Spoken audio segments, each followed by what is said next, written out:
Hi hello welcome to your channel let's vlog. നമ്മളിന്ന് നിൽക്കുന്നത് പാലക്കാടാണ് കേട്ടോ. നമ്മൾ ഈ പാലക്കാട് വന്നിട്ട് കുറേ ആയി റാവുത്തർ ബിരിയാണി എന്ന് കേൾക്കുന്നത്. അപ്പോൾ അതിന് പറ്റിയ സ്പോട്ട് ഏതാ? നമ്മുടെ എൻ.എം.ആർ തന്നെ. അങ്ങനെ നമ്മളും എൻ.എം.ആറിലെത്തിട്ടോ. അപ്പോൾ നമ്മുടെ ഈ എൻ.എം.ആർ ബിരിയാണി ഹൗസിൻ്റെ ലൊക്കേഷൻ വരുന്നത് മുനിസിപ്പൽ സ്റ്റേഡിയത്തിൻ്റെ അടുത്താണ് കേട്ടോ. അപ്പോൾ അതിനു മുന്നേ നമ്മുടെ ചാനൽ ആദ്യമായിട്ടാണ് ആരെങ്കിലും കാണുന്നുണ്ടെങ്കിൽ ഒന്ന് ലൈക്ക് ചെയ്യണേ, സബ്സ്ക്രൈബ് ചെയ്യണേ. അപ്പോൾ നമ്മൾ എൻ.എം.ആറിൻ്റെ അകത്തോടെ എൻ്റർ ചെയ്തിട്ടോ. അപ്പോൾ അവിടെ വിലവിവര പട്ടികയൊക്കെ എഴുതി വെച്ചിട്ടുണ്ട്. നല്ല തിരക്കുണ്ടായിരുന്നു.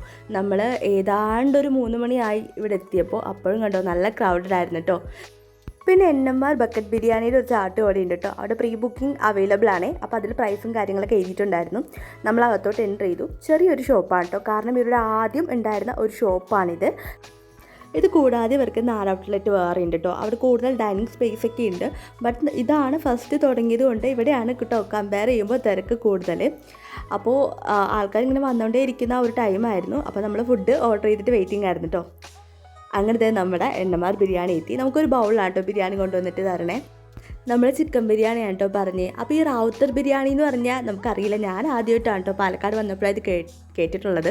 അപ്പോൾ ഇതിൻ്റെ കൂടെ നമുക്ക് തരുന്നതെന്ന് വെച്ച് കഴിഞ്ഞാൽ നമുക്ക് സലാഡും തരും. നോർമൽ സലാഡും നമ്മൾ ബിരിയാണിയുടെ ഒപ്പം നോർമൽ സലാഡും തരും. പിന്നെ പിക്കിളും തരും. ബട്ട് സ്പെഷ്യലി എന്താണെന്ന് വെച്ച് കഴിഞ്ഞാൽ ഇതിൻ്റെ ഒപ്പം ഒരു കായ്ച്ചാറും ചിക്കൻ ഗ്രേവിയും തരും. നമുക്ക് ഏതാണ് വേണ്ടതെന്ന് വെച്ച് കഴിഞ്ഞാൽ അത് നമുക്ക് അവർ തരും കേട്ടോ. ഞാനിപ്പോൾ ചിക്കൻ ഗ്രേവിയാണ്, പക്ഷേ എൻ.എം.ആറിന് കായ്ച്ചാറായിരുന്നു എന്ന് പിന്നെയാണ് എനിക്ക് മനസ്സിലായത് ബിരിയാണിക്ക്.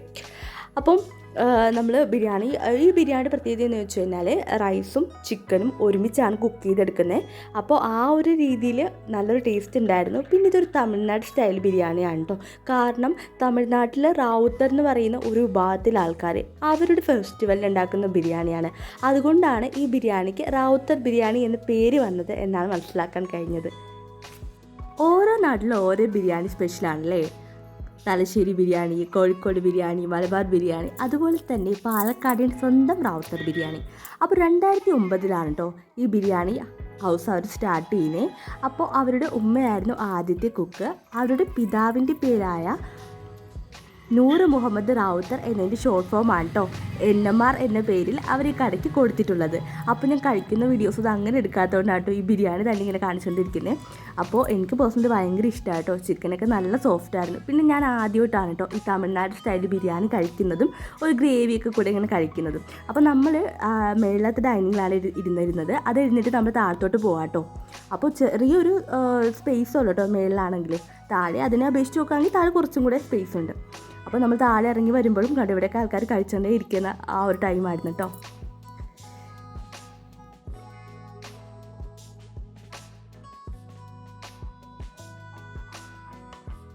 അപ്പോൾ നമ്മൾ ഫുഡൊക്കെ കഴിച്ച് ഇങ്ങനെ ഇറങ്ങിയിട്ടോ. അപ്പം ഈ ഒരു നേരത്താണെങ്കിലും ഉച്ചയൂണിൻ്റെ നേരമൊക്കെ കഴിഞ്ഞെങ്കിൽ കൂടിയും നല്ല അത്യാവശ്യം നല്ല തിരക്കുണ്ടായിരുന്നു. പിന്നെ പാഴ്സൽ ഓർഡർക്ക് ഒരുപാട് ഇങ്ങനെ വന്നുകൊണ്ടിരിക്കുകയായിട്ട്. അത് നേരത്തെ ബുക്കിംഗ് ഫെസിലിറ്റീസ് ഉണ്ട്. അപ്പം കണ്ടോ ഇങ്ങനെ കിറ്റിലിങ്ങനെ വെച്ചേക്കാണ്. അപ്പോൾ വന്ന ആൾക്കാർ ഇങ്ങനെ കൊണ്ടുപോകുന്ന ഒരു സമയം കൂടിയായിരുന്നു ഇത്. അപ്പോൾ നമ്മൾ ഫുഡൊക്കെ കഴിച്ചിട്ട് എൻ.എം.ആറിൽ നിന്ന് ഇറങ്ങി. അപ്പോൾ ഒരു പഴയ ഒരു ബിരിയാണി ഹൗസാണ് കേട്ടോ, ചെറുതാണ്. അപ്പം എനിക്ക് ഇവിടുത്തെ ടേസ്റ്റ് പേഴ്സണലി ഭയങ്കര ഇഷ്ടമായി. പിന്നെ നമുക്ക് 2 വീലർ മാത്രമേ അവിടെ പാർക്കിംഗ് ചെയ്യാൻ പറ്റത്തുള്ളൂ. അതിൻ്റെ ഇവിടെയായിട്ട് ഒരു ഗ്രൗണ്ട് ഉണ്ട് ഓപ്പോസിറ്റ്. അവിടെ നമുക്ക് പാർക്കിംഗ് ഫെസിലിറ്റീസ് ഉണ്ട് കേട്ടോ. അങ്ങനെ കഴിച്ച് നമ്മൾ നേരെ എത്തി സ്പോട്ട് മസാല സോഡയുടെ സ്പോട്ടാണ് കേട്ടോ. ഇത് പാലക്കാടിലുള്ളവർക്ക് ഒട്ടുമിക്കവർക്ക് അറിയാൻ പറ്റും. അപ്പോൾ നമ്മൾ മദർലാൻഡിൽ മസാല സോഡ കുടിക്കാനാണ് വന്നത്. അത്യാവശ്യം നല്ല ഫേമസ് ആണ് കേട്ടോ. അപ്പോൾ എൻ.എം.ആർ ബിരിയാണി ഹൗസിൻ്റെ അടുത്തായിട്ടാണ്. അപ്പോൾ ബിരിയാണി കഴിച്ച് വന്നവർക്ക് മസാല സോഡയും കൂടെ ട്രൈ ചെയ്യാം കേട്ടോ. കാരണം ഇത് ഡൈജസ്റ്റിനൊക്കെ നല്ല യൂസ്ഫുൾ ആണെന്ന് ഞാൻ കേട്ടിട്ടുണ്ട്.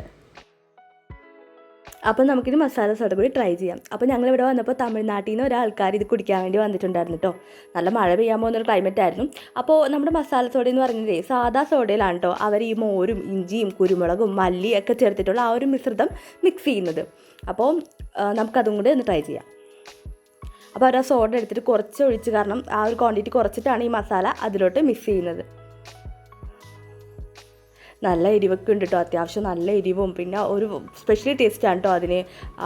നമ്മൾ നല്ല ഹെവി ഫുഡൊക്കെ കഴിച്ചിട്ട് ഈ സോഡ കുടിക്കാന്നുണ്ടെങ്കിൽ ഒരു രക്ഷയില്ല, അടിപൊളിയാണ്.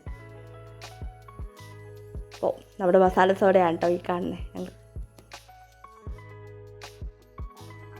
അപ്പോൾ നമ്മൾ വീണ്ടും ഒരു മസാല സോഡയും കൂടി ട്രൈ ചെയ്തിട്ടോ. കാരണം നല്ല ഹെവി ഫുഡ് കഴിച്ച് വന്നതുകൊണ്ടേ നമുക്ക് അത് കുടിക്കുമ്പോൾ നല്ലൊരു എന്താ പറയുക ആശ്വാസം ഉണ്ടായിരുന്നു. അപ്പോൾ ഇതിൻ്റെ തൊട്ടടുത്ത് തന്നെ ചിന്നൂസ് എന്ന് പറയുന്ന ഒരു ഷോപ്പുണ്ട് കേട്ടോ. അപ്പോൾ രണ്ടും അടുത്തടുത്താണ്. അപ്പോൾ നമ്മൾ കൂടുതൽ കണ്ടിട്ടുള്ളത് ഈ മദർലാൻഡിലെ മസാല സോഡ ആയതുകൊണ്ട് നമ്മൾ ഇവിടെ ട്രൈ ചെയ്തെന്ന് മാത്രമേ ഉള്ളൂ കേട്ടോ. അപ്പോൾ സൂപ്പറായിരുന്നു കേട്ടോ ടേസ്റ്റ്. അപ്പോൾ അതിൻ്റെ കൂട്ടം അവർ പറഞ്ഞത് മോരും ഇഞ്ചിയും കുരുമുളകും മല്ലിയൊക്കെ തന്നെയാണ് കേട്ടോ. നാച്ചുറലായിട്ട് തന്നെയാണ് അവരിത് ഉണ്ടാക്കിയെടുക്കുന്നത്. അപ്പോൾ ഇത്രേ ഉള്ളൂ ഇന്നത്തെ വീഡിയോ. അപ്പോൾ ഞങ്ങൾ പോവാണ്. അടുത്തൊരു വീഡിയോ ആയിട്ട് വരുന്നവരെ signing off Lakshmi. Tata bye bye.